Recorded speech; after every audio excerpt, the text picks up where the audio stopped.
All right, hey gang, Ross Brand here for StreamYard Connect. We're going to talk about brand identity today. How do you choose the colors you use on your broadcasts and the other elements that you bring in?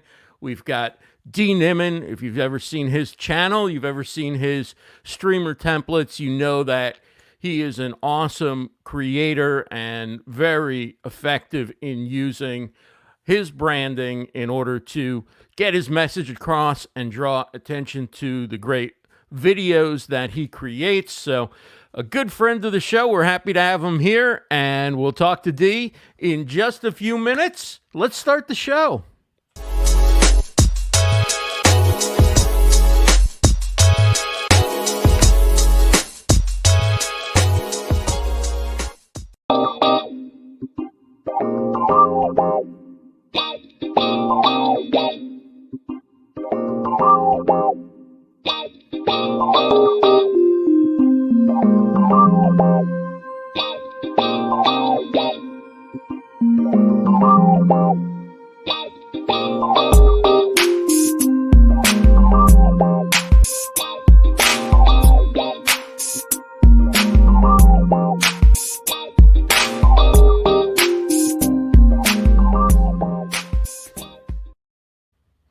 Hey gang, Ross Brand here for StreamYard Connect. Welcome to the show. We're here every Wednesday, 2 p.m.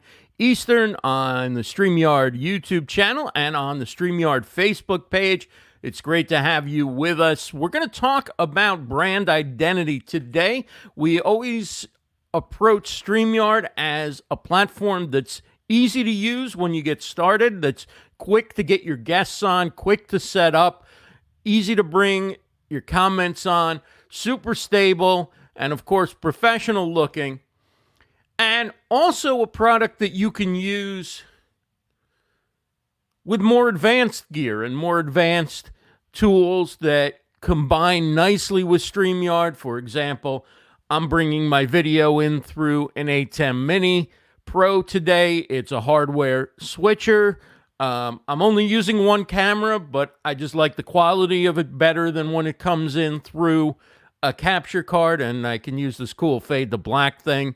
So I'm using that today, but it's beautiful. It comes into StreamYard. I select it as my camera, and then I go about using all the other features that we love about StreamYard and take advantage of those, which I wouldn't have if I was streaming directly from the hardware to YouTube or to Facebook. So we're going to go a little deeper today and look into how you make decisions about your brand and how you reflect those decisions in the choices you make of what appears on screen with you. In other words, how are you picking your brand identity? What colors are you using? What shapes?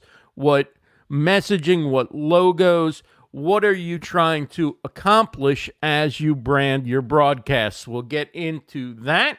I'm also excited to announce that we're not far away from our 50th episode. And again, I don't love to make big deals about this, but I heard from somebody that was a fairly regular guest and friend when I was doing my live stream stars show.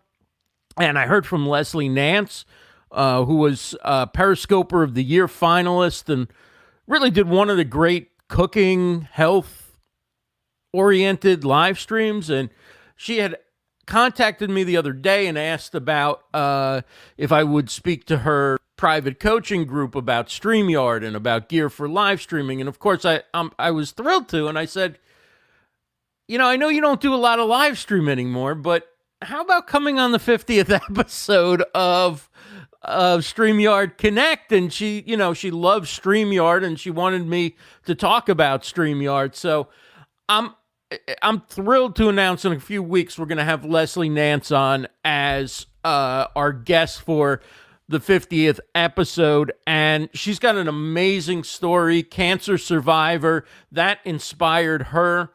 And how she took control of her own recovery and her own health inspired her to start live streaming and start telling people about it, and how she uses her kitchen to heal and to stay healthy and to help other people fight off cancer. And she had her show was called Go To Kitchens. Anyway, from live streaming a daily show, it's morphed into a really powerful private coaching business that she works with people who've been diagnosed with cancer. And it's an amazing story. It's an amazing story of how she used live streaming to build her expertise, build her community, build a following, and help a lot of people. And now she's turned that into really a thriving business. But she's got a beautiful personal story that goes with it, and I'm thrilled to have her on the show. We've got some other great guests coming up in the next few weeks as well. So if you're just new to StreamYard, again, we always open with the 3 pillars, and I do want to mention those 3 pillars: ease of use, stability, and professional looking streams. And you can go live and you can multi-stream with StreamYard. The destination's built-in integration includes Facebook Live, LinkedIn Live, YouTube Live, Periscope, which gets you onto Twitter, and of course your Twitch channel.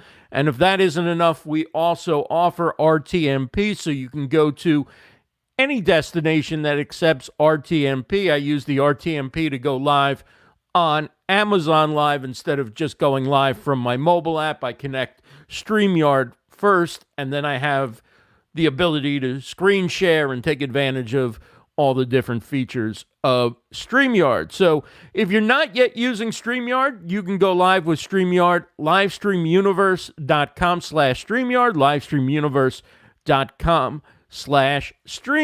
And we told you about it last week that it was coming. Stereo audio is here.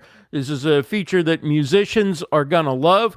And in the town hall on Sunday night, CEO Gage Vandentop explained stereo audio. We now have stereo audio, which I know was really important to mostly the musical community who wanted to create interesting effect of having different instruments in different locations, and I'm sure there's other use cases as well. But you'll now see, I have an image for you guys. You'll now see an option. Let me just find it here in the settings, in your audio settings, to check stereo audio, which will give you the ability to if you probably, if you're using that setting, you probably have an audio mixer or something like that in a setup that makes it easy to control which direction the audio is coming from. But yeah, hopefully that's a welcome change. Let us know how many of you out there are musicians and will actually use the feature. We'd be curious to hear. So I'm not using the stereo audio at the moment. This is basically a talk show other than that little music bed I've got under the videos. But if you're using stereo audio, if you've used that feature on StreamYard, let us know. I'd love to know if you're using it and what your experience has been like so far. Again, our guest today is Dean Nimmin. I mentioned that because we love what he does with mobile video and graphics, and he's a great teacher too of how to use video, how to grow your YouTube channel, how to live stream. You may know that he also has a brother. I don't know if you've heard of Nick Nimmin, but he did his first live stream for StreamYard on the StreamYard channel yesterday, and he went down 10 tips or 10 items that you should know if you're live streaming to YouTube, because there's some unique things about live streaming to YouTube and really great presentation. And he also got a question that focused on an area after the live stream that a lot of people have asked, and so I thought it's a brief answer, but I thought I would play it here. If you go in and you cut the live stream, right? If you go in and you use YouTube's editor, so basically you have the live stream replay, and then you go into YouTube's editor and you start cutting there. Once you save that, that's where you lose the chat. Yeah. So the idea is when you finish your live stream, you can edit out, say, the beginning, the waiting period where you're getting ready to go live, you're playing your intro music or what have you. You could cut that so that it starts right where you go live, where you come on screen, so that the people watching on the replay don't have to wait at all. The downside is if you use that feature, that live chat will no longer show.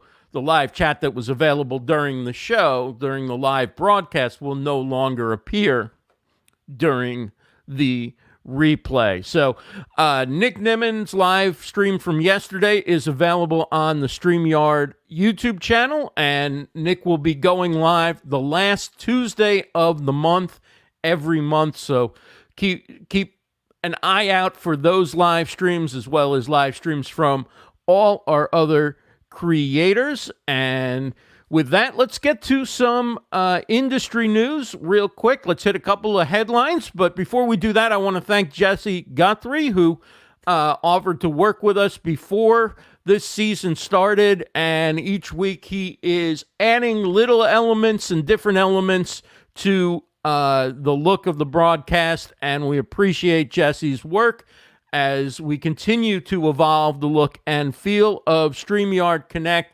You can check out Jesse at StreamSenseMedia.com. Thank you for all your contributions to the show, Jesse. We appreciate it. Now, to the industry news. Just going to hit some headlines here. A website called Benzinga I'm actually just going to read this headline because it was too powerful. The future of medicine is in live streaming. The article actually goes into the power of AI and augmented reality and how that's all going to become a big part of medicine going forward. And one of the ways, or the key way, that type of doctor-patient interaction will be occurring will be through live streaming. But you're already seeing with COVID a lot of doctor-patient interactions and appointments taking place online with live video, and that's a trend that's just going to keep going. Also, Coresight is projecting that live streaming e-commerce will reach $25 billion in 2023, or by 2023. That's from Sourcing Journal. Obviously, we've talked about it a lot in past shows, how so many businesses have turned to live streaming as a lifeline, and it's basically saved their business, as they haven't been able to have a lot of customers come into the store. It's a way that they can show off their products and services and sell them online. The common theme among all these articles is that this is going to continue even if we go back to the way things were, and nobody's necessarily saying we're ever going to go back to the way things exactly were, because that's not how it works. But even as society opens up and so forth, there's going to continue to be an emphasis on live streaming as one of the major marketing tools that people are using, because businesses are seeing the effectiveness of it, but also all the elements were in place already. The bandwidth, the tools, the channels to distribute, everything was in place and was heading in that upward direction anyway. As an article that I read a few weeks ago mentioned, the COVID's kind of been the accelerator, or the accelerant, but it isn't the cause of the interest in live streaming. Things were moving that way anyway. Now it's just moving that way faster. Also, Spotify is offering a cloud-based podcast creation tool. As one of the different things they're doing is they put $500 million into podcasting, because they see podcasting as their major avenue of growth, and they want to really take over podcasting. And this was from an article in the Financial Times. And basically what they're doing is they're changing the game of podcasting, because podcasts were always delivered via RSS feeds and then measured in downloads. Spotify is a streaming service. So when you listen to a podcast, you're getting the streamed audio just like if you're listening to music on Spotify. So it's a different delivery form, and if people are creating it in their cloud-based tool, then they're creating that content essentially for Spotify and to be streamed. So it's another play on Spotify's behalf. And, you know, so in addition to the high profile things like signing Joe Rogan to $100 million contract, choosing some podcasters to be part of launching their video podcasting outreach, and just a whole bunch of different moves, purchasing Anchor and Gimlet Media. Spotify continues to challenge Apple for dominance, although some would say that Apple still holds an advantage and that there's a lot of hype with Spotify. I'm not saying that. I'm just giving a counter argument that might not be brought up in a lot of these articles about Spotify. So with that, let's bring on our guest. Dean Nimmin is here, and there he is, our good friend Dean Nimmin, good friend of the show, and let's bring him on up in here. Dean Nimmin is here, StreamYard creator. He's part of the StreamYard team. He's, of course, tremendous mobile video expert, all things mobile video creation and managing your mobile video channel, managing a YouTube channel through mobile tools, apps, everything you need, lighting gear. You can find it, deennimmin.com, takes you right to his YouTube channel. And he's got these beautiful streamer templates that he's created and he's offering to the StreamYard community. If you'd like to check those out, livestreamuniverse.com/templates. We're going to get into that in just a minute. But Dee, welcome back to the show. It's great to have you. Hey, Ross, that was an amazing introduction. Thank you so much. Yeah, well, it's a lot to live great. up to now, no? Yeah. How are you doing? I'm doing great. I'm having a great time. Anytime I go live is a good time. Right? Let's talk. Go ahead. Let's talk about Joe Rogan's crazy new set that looks like he's in a microwave. What is going on there? I don't know. It's like you would think that what he was doing before wasn't working or something. That's the most bizarre set. The white balance is off. It's weird.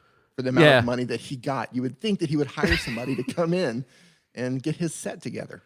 Yeah, I mean, and the simplicity of the other set really was working for him, right? I mean, Yeah.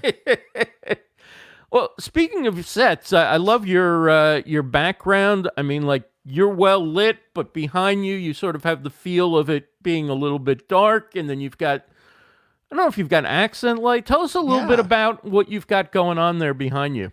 This is a 3-light setup that we're working with. I have a key light, which is a portable little LED light that rolls up. It's by a company called Falcon Eyes. I talk about this in the video that I made about lighting for StreamYard. I have a tiny little LED light over to the side, this side over here, giving me just a little bit of warmth on the side. And behind me, I just have a little aperture RGB light that's just putting up some blue on the wall, and I can change the color of that with my phone. It has an app, and you can change the color. It gives a real cinematic feel. You know, when you think about video, a lot of times everything's really well lit in a, you know, you look at a show that was done on video, then you look at a show that was either done on film or has a film kind of look, and it has that cinematic feel where it's dark, it feels darker, and the focus, which is you, obviously, if it's a talk show and you're on camera, the focus is brighter, and it just, there's such a beautiful separation between you and the background. Oh, thank you. I really like dark sets. That's kind of my thing. Yeah. Yeah. So my vibe. So let's talk a little bit about brand identity. What are some of the elements when so let's say you have a client comes to you and they say, you know, I want to have a certain, I want my look on screen when I'm on camera, when I'm doing a thumbnail.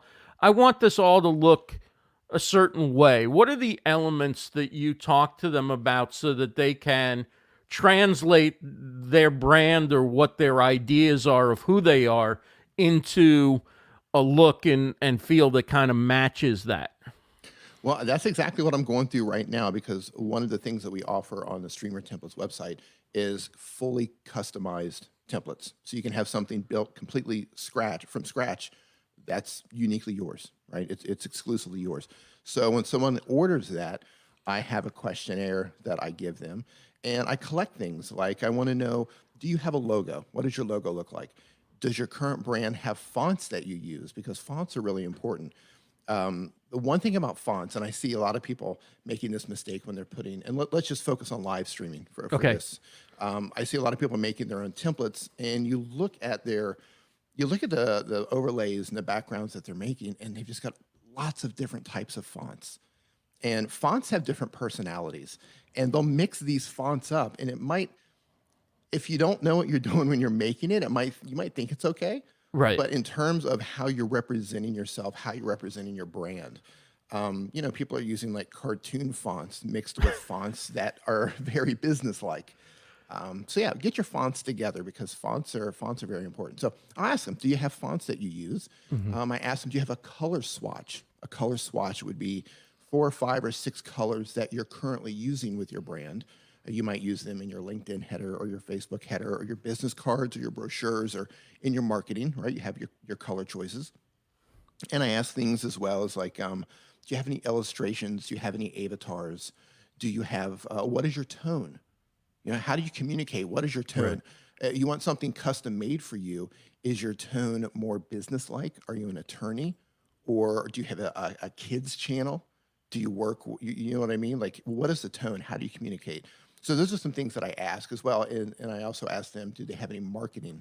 Do you have any advertisements that you've used that you can show me? So I try to get an overall feel of what you're working with currently. What is your brand currently? What does it look like? How have you put yourself out there to the world? And then I craft that custom template to match their existing brand. So those are the things that I go through. So what are some different fonts, whether it's the name or it's the look of them? How do you start choosing fonts? Because I will often through the years will just be like, oh, this looks nice, and this looks nice with this, and oh, I can put this all in bold, and now it looks like a different font, and good enough, right? So how do you know what kind of fonts you should be looking at or where to start? Because it's overwhelming when you use any of the graphic design tools that are out there. Yeah, the font choice out there is overwhelming. The first thing you want to do, though, when you're selecting a font is look to see if the font is available for free and if it's for commercial use. So let's say you want to resell something, or let's say you're going to package something up and resell it. You want to make sure that the font that you're using is available for commercial use. A lot of people don't know that that's a thing. Just because there's a lot of websites, you can download the fonts, but you have to pay attention. Some of them are not for commercial use. Right. So you want to make sure you don't get in trouble there. So the first thing I want to look at is, can I use this font if it's a free font for commercial use? And Google Fonts they have a ton of fonts that you can use there. The next thing that I'm looking at is how easy the font is to read when it's on a mobile device. So if you're live streaming, for example, and you have lower thirds coming up on the stream, you have your logo, you have some text, the last thing you want to do is put really skinny or fancy fonts with a lot of cursive or a font that's difficult to read. Keep it simple. Dee, let me jump in here real quick. Your brother's saying you need to bump up your audio a little bit, I believe. Am I a little bit low? How about that? That sounds good. All righty. Yeah, go on. Sorry. All right. Right, but if you're putting graphics on the screen, you want to make sure that you can read them on a mobile device. So many people are watching live streams and consuming video content from a mobile device. So when you have a phone and you're looking at it, while it might look great on a desktop, you might have your website or your name in a lower third somewhere down on the screen. Like up here in the top, you've got the StreamYard Connect. Right. Right, the text up there. You want to make sure that that's really easy to read on a mobile device. So font choice is very important. Yeah.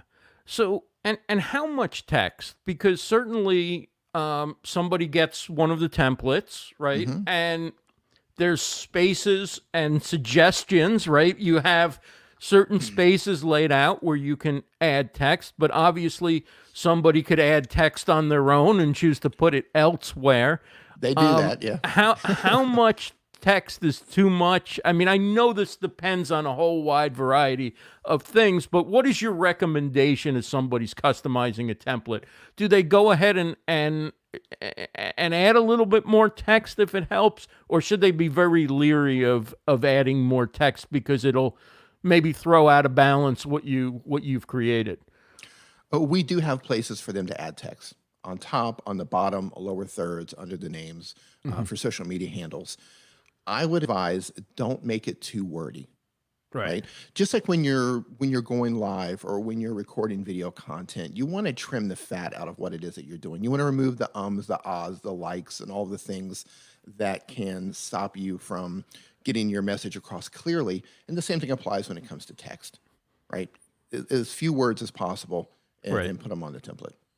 Same applies for thumbnails too, I imagine. Oh, even more so for thumbnails. Yeah, for thumbnails, just a couple of words. So now, when you look at color, all your templates come with a color theme right out of the box, but you have a bunch of suggested colors that will come up within Photopea, but then you also have the ability to override that and basically pick anything on the RGB. Is it RBG, RGB? I don't know, spectrum, right? So how does somebody go about deciding, okay, the color out of the box isn't the one that I'm going to use? How do I decide as I customize a template, what is the right color for my brand? Do the colors represent things that I should be conscious of? Because maybe I'm not conscious of them, but somebody else might be conscious of what message a color is sending. How do you go about navigating that? That's a great question. The first thing you should do is have a look at your social media platforms that you're on currently. What does your Facebook header look like? What does your Instagram header look like? What is your LinkedIn header? What does your Twitter header look like? What do your business cards look like? What does your website look like? What does your marketing look like? Right? Try to find your colors there. What fonts are you using? Back to fonts again. Then when you download one of the templates, you can adjust the colors. You can change the fonts to match what it is that you're currently using. Now, in terms of color, there's a ton about color science. So you can hop on Google and go down a black hole on that to figure out all about color science. So if you don't have an existing color scheme yet, if you don't have a color for your brand or a color swatch for your brand, and you're just starting out and you're wanting to download one of these templates, or you want to make your own, go down that rabbit hole, learn about color science, and pick a color swatch that represents you and the vibe that you want to put out to the world. Right. Yeah. Can you give us a few basic examples maybe of what to look for or what not to do depending on the kind of brand you have or business you have? Okay, sure. Let's just play a game with that. Okay. Let's say you have a spa, Okay. a wellness center. So you Right, want so really loud, disruptive, disturbing, stressful colors. Right. So everybody in the chat right now and everybody watching on the replay, when you think of wellness, when you think of a spa, what color do you think of? It's probably not bright red. It's probably not bright orange. It's probably not bright yellow.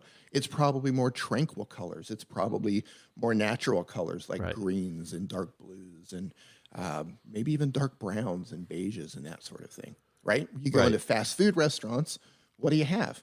You have colors that are generally going to rush you out of there. So you're going to have things like yellow and bright orange and bright red, right? So your mustard yellow and your ketchup red. Exactly.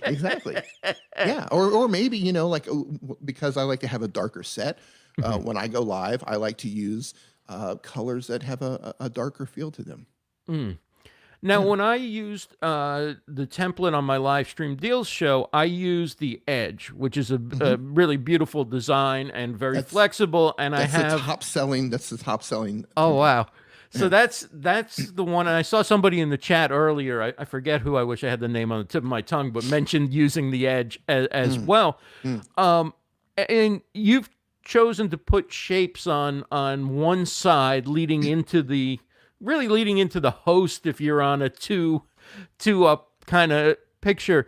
Talk about the decision to use shapes and how you should think about a template maybe that has certain designs versus one that's maybe more like a newsy, cleaner kind of background. Like how do you decide kind of what to work with within that type of a template? Another great question. Ross is bringing all the great questions today. I think it comes down to personal choice. Right. If you have a presenter style live stream, then something like the reporter is going to make more sense because it's set up to look like a news reporter. And of course, you can go in and change the colors. You can adjust things and move things how you want. But if you're doing a fun hangout or something after hours and you want something darker, maybe you could use something like Super Chunk, right? It has the dark purples and the dark black. But one thing to keep in mind, let's say you do have an existing look, and we already have people doing this, and we're assisting them in making this transition. So some people might have a YouTube header that's already made, and they have a Facebook header, and they have a LinkedIn header, and they really like the look of some of our templates. So what they're doing is, because when you download the templates, we give you, in addition to everything to go live with, we give you a background, which is nothing but the actual pattern itself for the background. So people are incorporating that background now into their YouTube template, into their Facebook header, into their LinkedIn header. So everything is matching across all of the platforms. Are you getting people sending you screenshots and so forth of what they've designed with it, or how they've customized? Not screenshots, but they're sending me links to their shows, which is amazing because some people are really thinking out of the box on this, because the way I build things up in the PSD file is layers, and you can customize this. You can add your own text. You can put logos on it. And some people are taking the background, for example, and they're flipping it and distorting it and putting glitches on it and putting television lines on it. Some really creative stuff is happening. And I was leading up to asking, what's the wildest alteration that somebody's made that you never would have predicted? One of them that looks like it's in a broken television. It's pretty cool. Had I known we were going to go there, I would have taken some screenshots to share them. But it's pretty neat. Next time we'll do that. Yeah. That's a great idea for any kind of show. That would be really cool to see what everybody's doing with it. But we'll have you back like maybe 5-6 months, and we'll have like a whole library of what people are doing. That would be fun, actually. Yeah.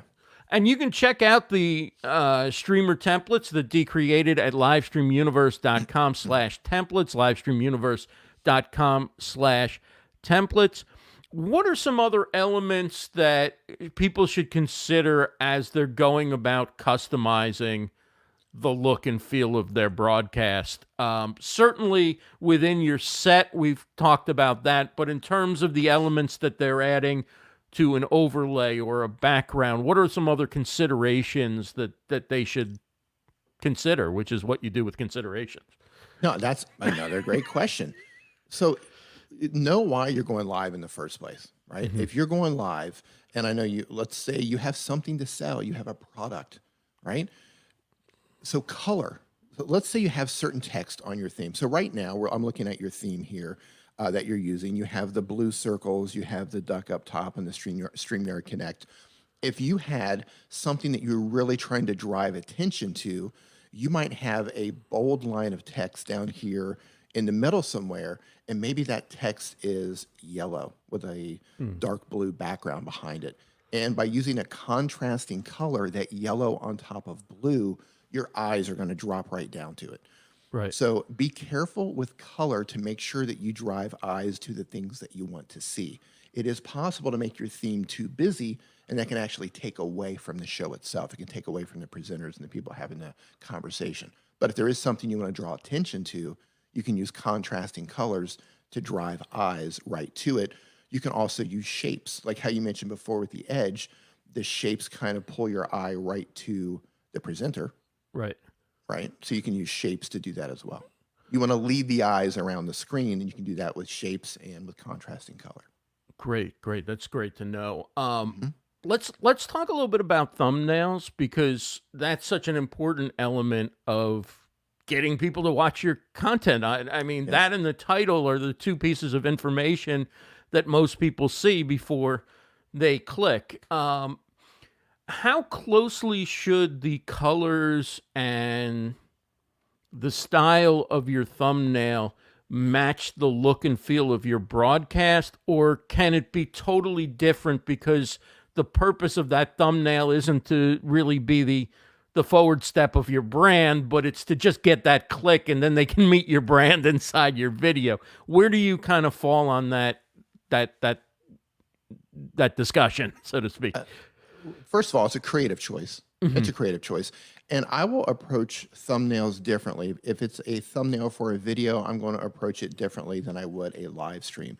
If it's for a live stream, the majority of the people who are going to come into my live stream are going to be current subscribers to my channel. So I'm not really relying on that thumbnail so much to bring people in. YouTube will give it a boost. You will see that up front, but I'm not really relying on that to bring new viewers into my stream.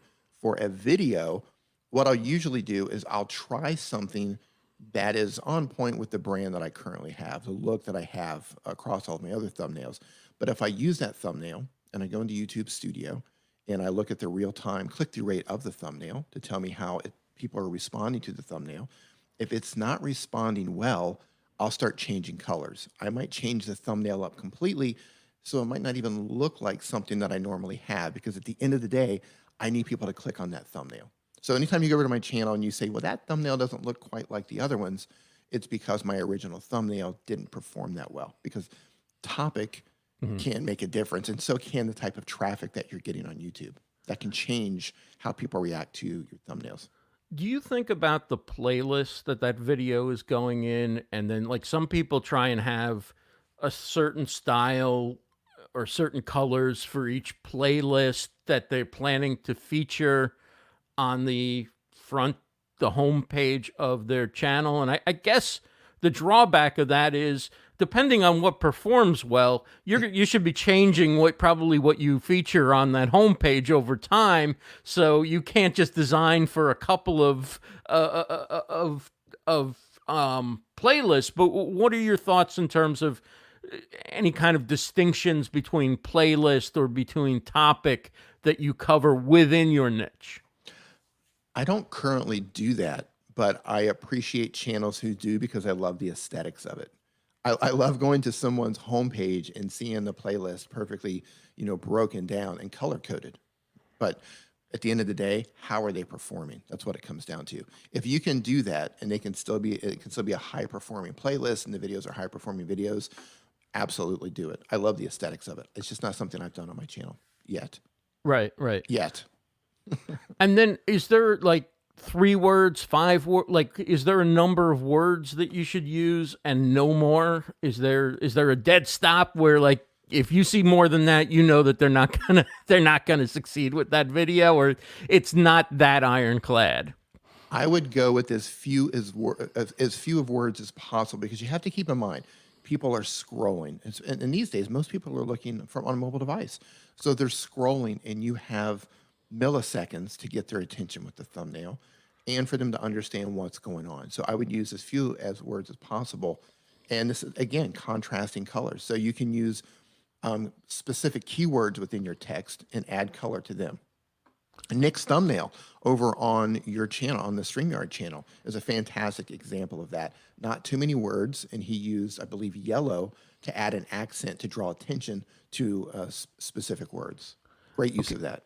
Okay, I'm gonna play. I'm gonna kind of play guinea pig here, because rather than put somebody else on the spot, let me bring up my channel, and you can kind of use my thumbnails as an example of what you like and what you don't like. And then let me see if I can zoom in on this a bit. Okay. So there we go. So are you able to see that okay, or do you need, should I make them bigger? Yeah, I think I'm okay. I'll see if I make it zoom in a little bit more. Okay, there we go. That's Okay. probably better. Okay, so this is the style I had been using for a few years. Okay. And I'm not using so much anymore. Okay. What do you like about it? What do you not like about it? What I like about it is I love the contrast. You have the dark blue background, which is great. And then you have the white text background with the black text on top of it. I think it's a great use of contrast there. So that's what I like. I also love that you're putting yourself and you're putting your guest in the image. That's fantastic. What I don't like about it, I don't like that the names, your name and the guest name, those are very small. Right. And I don't like that there are, for example, using the third-party app reviews. I don't like that you actually have the apps in there as well, plus the small text, plus the large text, Right. plus the video icon. For me, I would say that's too much. Too much Simplify. going on there. I think so. Yeah, I think your new thumbnail style, for me, is a lot better. Now, this is my opinion. What matters is how are they performing? Right, right. What is the click-through rate on these? Now, I don't know that off the top of my head.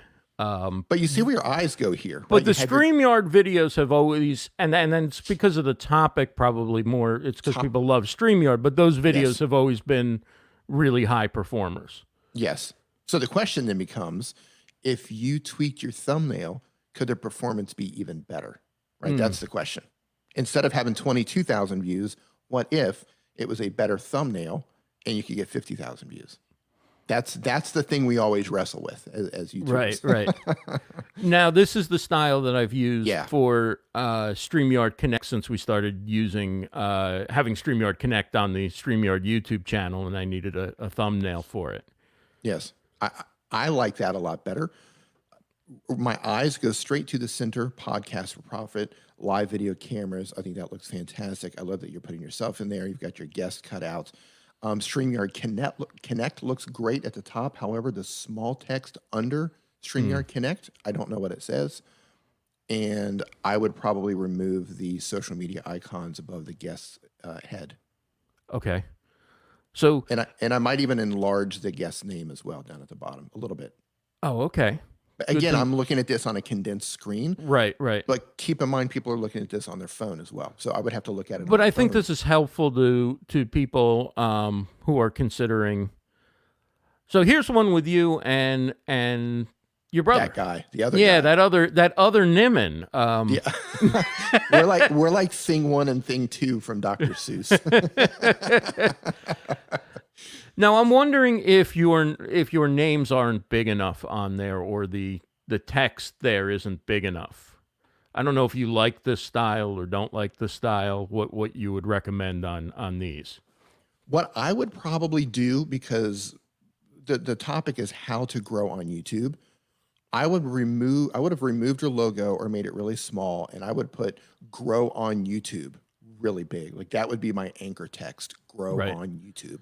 Because that's a trigger that people are looking for, right? How do I grow on YouTube? How do I grow fast on YouTube? That sort of thing. Grow on YouTube. Bam. Real big and bold. There's the two of us. Like across the top, or just as big as you can get it. Like as soon as my eyes hit that thumbnail, grow on YouTube. And do that with all the titles that are attractions, so to speak, where the topic is the attraction. I mean, you guys' picture is obviously what gets people to show up. Nick's picture. I don't know what I'm doing back there. I'm like, I'm jacked up on caffeine or something. I don't know. I think that was a picture. I think you guys were at Vid Summit when this was taken. I don't know. I like the picture, so I went with it. I probably could have asked you guys what you wanted on the thumbnail. No, that's fine. Okay, so I've tried that similar style for gear. So I assume you would say the same thing, or what kind of? I like those. You like these? I like those. I would enlarge the gear, like live use solo. I would enlarge that a little bit more, and maybe even make it yellow, right? Contrasting colors. Make those colors just stand out. Pop. Wow. Make like the live use solo yellow. Right. So the name of the gear, I would make it larger and make that yellow. And do you like the gear sort of off to the side, or would you like the gear to sort of dominate and me to disappear, or me to be? Well, think of it this way. Reverse engineer why people go to YouTube in the first place. Right? Unless someone is specifically looking for you or specifically looking for me, then we're not as important as what it is that the video is about. So if you have a video talking about the live use solo, I would put heavy focus on live use solo. And I apologize. There's a truck driving by selling. They're selling tacos or tamales or something. So can you grab me one? Yeah, I'll be right back. I'm going to mute this. Okay, and the last grouping I'll show you is for my live stream deals show, which is interviews with people who have a product or a service or a company that they're recommending that's in the live streaming, podcasting, content creation space. Love the color choice there. What I would do, see the small text underneath live stream deals? Right. Can't read it. Okay. I can't read it. I love the name live stream deals. So I would make sure that that's not cluttered around anything else. Right. Simplify that. There's some sort of a yellow box before live stream deals with a black text in it. I can't read that text. Okay. But I do love how you have the bold, Switcher Studio Live guests. Right. Right. Mix pre 3 best audio for creators. That's in terms of sizing. That's the sort of thing I would run for. Keep it that size. Run with. Yeah. Yeah. Now, do you think the company logo should go there or the product, or do you think that just clutters it? This is where you would get into testing, and it would be Right. great to use something like TubeBuddy. In their Legend package, they have A/B testing. So you could make the exact same thumbnail, and you could put one version that has a face in it and another version that has the product in it. And it will run a test for a series of days, 7 days, 14 days, whatever you set it. And then it will tell you which thumbnail performs better. Right. Right. Yeah. So I would do something like that. Cool. Cool. I would also change test colors. Test colors, test the wording. Sometimes changing your words and how you say something can make a huge difference in how people respond. Yeah. I want to ask you one other thing that's a little bit different than the graphic stuff that we've been talking about, and that is about titles and keywords. Because a lot of people have questions about when they're doing keyword research. For example, if you're using TubeBuddy or a similar tool, you can put in 2 words or 3 words and get a great result. And then you add one more word that makes sense going with those 3 words, and you get a terrible result. Or the opposite way, you can have a great result. You can take a word off, and you think, okay, that's punchier.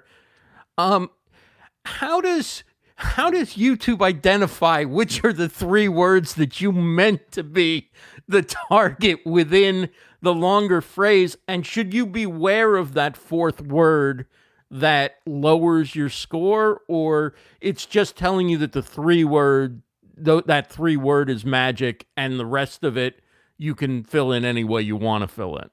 Well, using a tool like TubeBuddy, for example, it's using the data in your channel. So when you sign up to TubeBuddy, you connect your YouTube channel to TubeBuddy, and it's using the data from your channel, it's using the data from YouTube, all the data that it's collected, and saying this particular keyword phrase is a good opportunity for your channel. Now, sometimes the more words that you add, you've heard the phrase, long tail keywords, right? Right. The more you add, less people are searching for that. But if you have a smaller channel, that might increase your ranking because there's less competition for that, right? Right. Right. So for me, sometimes if I do I'm trying to find an example here. If I leave out how to, I might get a lower score. But if I type in how to do something, then the search volume goes up, or, my overall ranking goes, or my overall possibility to rank will actually go up. So you have to play with that. It's kind of, it's like looking at a Rubik's Cube, and you're constantly trying to figure out, do I add a word, do I remove some words? But at the end of the day, pick the ones that you want to run with, pick a keyword phrase that you want to run with. It could be something that maybe you're trying to target search traffic if you have a newer channel, or if you're trying to go for something more compelling, something more attention grabbing, you can do that as well. But just pick the one you're going to run with, make the best thumbnail that you can, and run with it. Right, right. Well, I mean, this is so great. All this wonderful advice that you've provided today on the show, and you should check out Dee's templates. He's got 6 premium templates. He's got 2 free templates to get you started. They're customizable, and he's got great tutorials from Photopea, or about Photopea, that he created, which is a free browser-based tool that is kind of an easier to use and much cheaper Photoshop. I mean, there's so much you can do with it, but it's right there. It's free, and if you follow Dee's directions, anything else about Photopea and what people should look for when they go in there to make their adjustments? 2 things. One, I've reached out to them twice on Twitter trying to get clarification. on is it Photopea or is it Photopea? And they have not responded. We're trying to get to the bottom of that. Hey, this guy has just made tens of thousands of people, maybe hundreds of thousands, aware of your product. Maybe a tweet back wouldn't be the worst thing in the world. I don't know. Ghosted. They're ghosting me, Ross. Yeah. They're ghosting me. The second thing is, I know a lot of StreamYard users are using Canva to make their overlays. And to my knowledge, you cannot save a transparent PNG image unless you have the upgraded version of Canva, I believe the pro level. The pro level does let you, yeah. Right. So if you need a transparent overlay, that's where you go to Photopea or Photopea, however you want to say it. You can, for free, save a transparent PNG image. Doesn't cost you a penny. You just triggered another question. Okay, That's what I do. With your templates, you have backgrounds and you have overlays, and they can be used sometimes with a very similar look. How do you decide, should I make this a background or should I make it an overlay when it's, for instance, something that's surrounding like our two video windows in this layout? Because I think, if I remember correctly, in going through everything in Edge, you have both a background and an overlay for the two window. Is that correct? Yeah, so when you download the files, I break them down into folders between here's a folder of backgrounds for 2 cameras, here's a folder of backgrounds for a single camera, here's a set of overlays, here are, right, I break it down so it makes more sense for the files in those folders should be used as an overlay or should be used as a background. What you need to think about is what are you trying to do with your stream? For example, the template that you're using right now, this should be the easiest way to do this, and I believe it is. It would all be a background, right? The boxes that are going around the screen here, those are flat, and they're creating the border around the background. What that frees you up to do now is use an overlay to put something else on top. So if you wanted to add or remove text while you're keeping the same background, you could have multiple text layers built up on overlays or other images that you want to show, and just be clicking through your overlays, and it's going to change what shows up on your screen with exactly like this without interrupting what's happening in the background. So you need to kind of think through what you want to put on your screen. That's great. Dean Nimmin, his channel is youtube.com/Dean Nimmin. He creates content for StreamYard, so you can find him going live and creating videos on the StreamYard YouTube channel. So go ahead and subscribe to catch more of Dean Nimmin. And his streamer templates are available to help you look good on StreamYard. Go to livestreamuniverse.com/templates, livestreamuniverse.com/templates, and check them out. Make use of them for your broadcast and definitely stand out on live video. It's really a terrific offering to move the community along and get everybody looking a little bit more unique and a little bit more professional in how they go about presenting themselves on YouTube and on Facebook and the other live streaming channels. So thanks so much, Dee. It's always great having you on. I think you've been a guest more than anybody else. We love having you on. And Ross, thank you. Keep up the great work, man. Thank you. Thanks. That is Dean Nimmin. Definitely check out his templates. Again, livestreamuniverse.com/templates. Let's move into the remix. We had a tremendous guest last week. Hall of Fame podcaster Dave Jackson was with us, and he told the story. He was talking about his book, Profit from Your Podcast, and he told the story of how having a podcast and being active in the podcasting community and a highly regarded podcaster led him to getting a job with Listen. I literally got let go, and I'd been podcasting for 10 years, and I could see where, teaching Microsoft Office had seen its heyday. And I was like, well, this podcasting thing is going up. And I had the school of podcasting, and at one point I did that full time. And then my wife at the time was like, we need health benefits. And I was like, okay. So that's when I went back into getting a teaching job. And so that teaching job was gone. And I was like, well, where could I work that I would be okay looking at my friends and saying, this is where you want to do your podcasting stuff. And that was Libsyn. So I knew the vice president. I'd actually done a podcast with him many, many, many moons ago. And I just called him up and I said, this could be a really awkward conversation. He's like, oh, all right, I'll play. What's up? And I go, well, the bad news is I just lost my job. And he goes, and the good news is, and I go, I'm available to work for you, buddy. And he's like, well, I would say I'm sorry to hear that, but I'm not. Like, what are you doing the rest of the day? And I go, laundry. Literally, I just lost my job. And so it took about 2 weeks to get they're based out of Pittsburgh. I'm in Akron, Ohio. And once we figured out the taxes and the paperwork, so I now work from home for Libsyn doing tech support. I used to have to take all my vacation days to go to things like Podcast Movement and Podfest and things like that. And now I go there for free on Libsyn's dime. Now, granted, I have to stand behind a booth for half the day, but that's fine by me because all the good stuff happens at night when you're doing all the networking.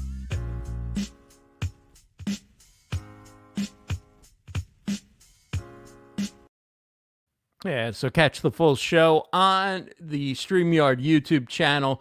Thanks, everybody, for joining us. It's great to see Nick Nimmin, of course, in the chat, Dee's brother. I see so many different, just great YouTubers. I see Eileen Smith is here. I see James Pruitt is here. Mia Perez is watching on Facebook. Beauty Bubble is here in the YouTube chat. White Noise Studio, great to see you. Thanks, everybody, for coming out. If I didn't mention you, just know that I really appreciate you being here and supporting the show and supporting Dee with his streamer templates. And let's show you one more time. Let's get back over here. Yeah, as I walk you through the process in a very mechanical fashion, we will share the screen again. And here it is. There they are, the streamer templates from Dee Nimmin, customizable StreamYard overlays and backgrounds. You can get them at livestreamuniverse.com/templates. And don't forget, there's Dean Nimmin, we have shows. We have other shows as well. Sunday night, we have the StreamYard Town Hall. Tuesdays and Thursdays at night, 8 p.m. Eastern. You can catch Dana Benz on her two shows, 2 Cents with Benz, and the StreamYard Spotlight. So that's tomorrow night, 8 p.m.